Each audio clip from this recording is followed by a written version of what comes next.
What's up, geeks and gamers? It's Jeremy coming to you with another video, and today I'm sure a lot of you have already heard about this, but I'm gonna cover it because I want the clicks.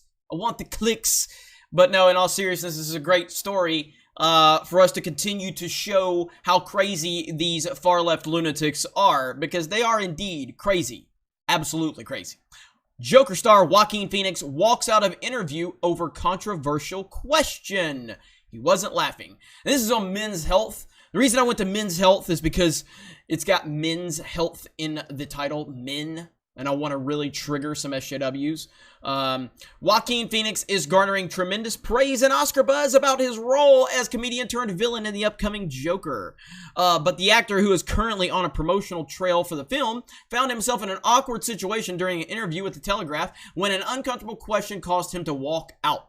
During the interview, Phoenix was asked if he was worried that this film might perversely end up inspiring exactly the kind of people it's about, with potentially tragic results.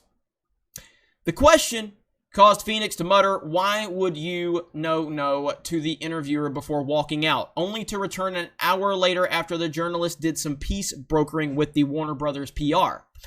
Explaining his response, Phoenix said that the question hadn't crossed his mind before, and then asked what an intelligent answer would have sounded like. Phoenix appears to have a habit of walking off, as Joker director Todd Phillips recently revealed he'd frequently leave the set in the middle of shooting scenes. In the middle of the scene, he'll just walk away and walk out, he explained, and the poor other actors think it's them, and it was never them. It was always him, and he just wasn't feeling it. Phillips added that Phoenix would then take a breather and come back to the set ready to try again. Now, we all know Joaquin Phoenix is a weird dude, okay? And that was exactly my excitement when I heard that he was going to be in this movie. And we first saw the initial the behind-the-scenes pictures. I was just like, man, this right here, this might be the guy that can move us past the, nobody's going to top Heath Ledger. And I'm not saying he will top Heath Ledger, because, in my opinion, that is the greatest acting performance I've ever seen. And The Dark Knight is easily one of my all-time favorite movies. But I wish we could just kind of understand that Ledger's performance is legendary. And it will go down in history as an all-time great performance for as long as we're here on this planet. But there's nobody that's, no matter what, it feels like every actor is going to be, put against the Ledger. But I feel like Jared Leto never had a chance, regardless if Ledger's there or not, at least the comparisons. But Joaquin Phoenix, I believe, with how strange of a dude he is, and the fact that he's portraying this Joker, and then we've seen great trailers and everything like that, because obviously the trailers upset the SJW, so clearly it's a great trailer. So I'm really happy about this, and he's a strange dude, so that needs to be prefaced in this when we're talking about it. Did he walk out because of the stupid question, because a crazy lunatic SJW asked him a dumb, crazy lunatic question? Probably, but it needs to be noted that he's kind of a strange guy anyway. But let's get to the fact of why they're asking this question, okay? Why exactly was this question asked? And let's repeat it one more time. During the interview, Phoenix was asked if he was worried that this film might perversely end up inspiring exactly the kind of people it's about, with potentially tragic results. That question is asked for one reason and one reason only. Because he's a white male, and they are pushing the anti-white male narrative with this movie. That's all they've been doing.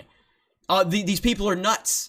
Like, they're absolutely crazy. These people are not worried about a copycat or someone, doing this in the real world. They're not. But they want to use those tragic situations, those seriously dangerous situations, to make a point about a movie because of their identity politics, because they are obsessed with making everything about white men being bad.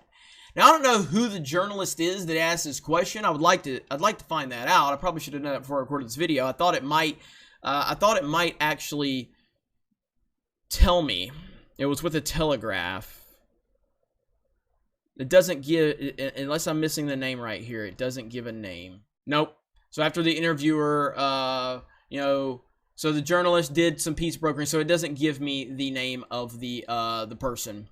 whatever. It is what it is. The point is these people, they want to use these horrific tragedies, because these are the type of people, the person that asks this question, based on that question, based on how they want to present that question in a fictional movie about a fictional character, these are the same people that when a tragic situation happened, the first thing they want to know is what color is the person that did it. And then their outrage is based upon the race of the person that committed the crime, not the crime. Think about that. Think about how messed up in the head you must be to allow your potential outrage of a horrific tragedy to be based upon the race and gender of who committed the tragedy, not the tragedy itself. No, no, no. No, because why be outraged for innocent people being harmed by a crazy madman? No, no, no, no. You can only do it when you think it fits your identity politics narrative. These are the type of people we're dealing with. And that's what we have to understand in these situations. I want you to think about how deranged of an individual you have to be. Horrific tragedy strikes. These people sit on Twitter. Some of them jump the gun and they go ahead and make a blanket claim as to the gender or the race of the person that did it. And then if their assumptions are confirmed, then they triple, quadruple down on their points and they just go crazy about how it's all these bad white men and it's Trump's fault and all this other stuff. But as soon as the race is revealed as not what they wanted it to be, silence. Pure silence. Because they're not outraged about the tragedy. They could care less about the tragedy. They are worried about what narrative they can build around the tragedy. That is just an awful way to live and a seriously messed up person. But that's the type of people we're dealing with in Hollywood. They watch movies based on the narrative, based on the race and the gender, based on what they can spin the narrative to be in said movie. This is why we're seeing across the board how all of these critics are just destroying movies, or even like Dave Chappelle's stand-up when it doesn't fit. And then you see the fans go, this was great entertainment, because the fans are not watching it with this stuff in mind. Then all of a sudden, the critics come out and give something a 95% because it fits their worldview and their narrative. And then the fans watch it and are like, this is utter garbage. This is not entertaining. This is all politically driven. It's just unbelievable. So that's where we're at with it. It's hard for me to go, good job, Joaquin Phoenix, for standing up, because I really don't know, because he's a weird dude. He really is.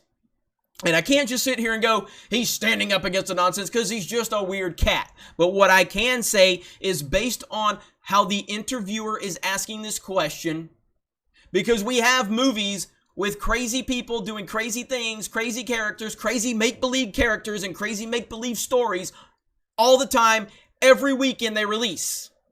Yet this one, social media has decided this is the one we're going to build our narrative around.